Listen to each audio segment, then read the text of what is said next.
Le problème, c'est que je ne réponds plus de rien par rapport à ce que je vois faire une partie de l'élite occidentale. Ces gens m'effraient. Et vous savez ce qui m'effraie chez eux? C'est là où je reste un homme des Lumières. C'est leur irrationalisme qui m'effraie. Ils sont au-delà de la raison et pourtant, ils ne sont pas dans le romantisme ou dans l'émotionnel. Ils sont dans autre chose, dans quelque chose de pire.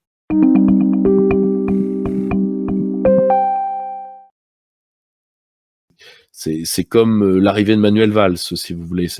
C'est en sciences médico-légales, vous avez des heures sur les cadavres par rapport au type de mouche qui pond sur le cadavre. Eh bien, dans une décomposition institutionnelle, c'est pareil. À partir de l'heure à laquelle a pondu Bayrou ou à partir de l'heure à laquelle a pondu Manuel Valls, vous savez à peu près la date de la mort institutionnelle du régime concerné. Darius, je sais pas trop quoi, ce Suisse échappé de chez la mère Arthur, qui arrive dans la chaîne LCI de Monsieur Bouygues, parce que Monsieur Bouygues pense qu'il est prédestiné à reconstruire l'Ukraine et essaye de sous-peser les bourses en or qu'il pense y gagner. Hein, comme quoi, il n'y a pas que Monsieur le maire qui a des problèmes de bourse en ce moment. Depuis quand on doit se refiler des Iraniens à passeport suisse pour venir nous faire la leçon chez nous? Souvent, les gens ne comprennent pas pourquoi sur ces affaires-là, je m'énerve. Parce que la diplomatie, la vraie diplomatie, pas faire perdurer les carreaux fêlés, pas faire des soirées petits fours pour faire les pompes à l'ambassadeur allemand, comme se vantent de le faire la plupart des mecs du Quai d'Orsay. À l'époque de Douste Blazy, si vous voulez, on les surnommait Mickey d'Orsay, pour vous dire le niveau où on est tombé. Maintenant, on a des ambassadeurs droits de l'homme. C'est-à-dire, si vous voulez, c'est régressif, d'accord, par rapport à ce qu'est une vraie diplomatie.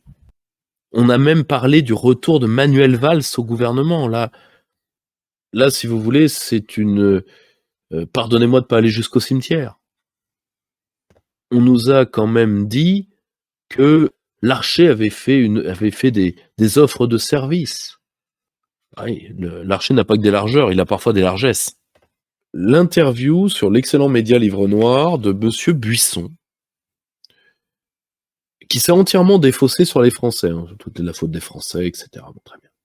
Ce qui permet à Monsieur Buisson de ne pas souligner l'élite française qui a commis des actes graves, dont un qui est une haute trahison à laquelle Monsieur Buisson a participé directement. Alors, Monsieur Buisson peut penser que les Français ne sont plus assez chrétiens, sont mous, etc. Mais je rappelle à Monsieur Buisson que si les Français avaient encore un État souverain et que quelqu'un avait essayé de frauder un référendum, Monsieur Buisson serait au fond d'un trou. Je ne dis pas qu'il le mérite, ce qui ne m'empêche pas parfois de le penser. Maintenant, quand on voit comment il écrit sur les sujets dans lesquels il écrit, je comprends maintenant le sens du mot « à genoux la Russie ». Je pense qu'on ne l'a pas compris dans le contexte, mais maintenant, quand on voit les centres d'intérêt de Monsieur le maire, je pense qu'il y avait un côté strauss-kahnien rentré. Rentré à l'intérieur de qui? La police le dira.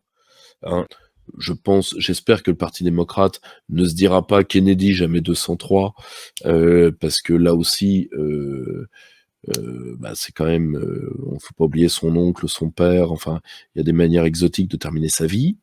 Il veut être parmi les prochains patrons de la Commission européenne parce qu'il pense que, vu ce qu'il a fait à la France, on lui doit.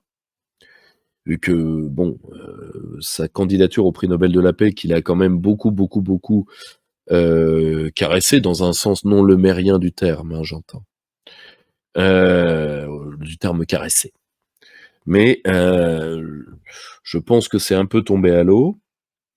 Et donc, c'est simple, hein, Van der Leyen veut l'OTAN et lui, il veut la place de Van der Leyen. C'est simple. Hein, comme quoi ça fera une Allemande de sang et une Allemande de papier dans deux institutions majeures. Sous nos rois, la corruption se payait cash. Je vous renvoie au supplice romain pour les corrompus. Si vous voulez, c'est comment dire, c'est créatif, c'est festif, c'est participatif. Ségolène Royal approuve. Chers camarades, si tu veux plus de contenu, de réinformation, d'éducation populaire et de formation intellectuelle, n'hésite pas à faire un don sur notre page Tipeee.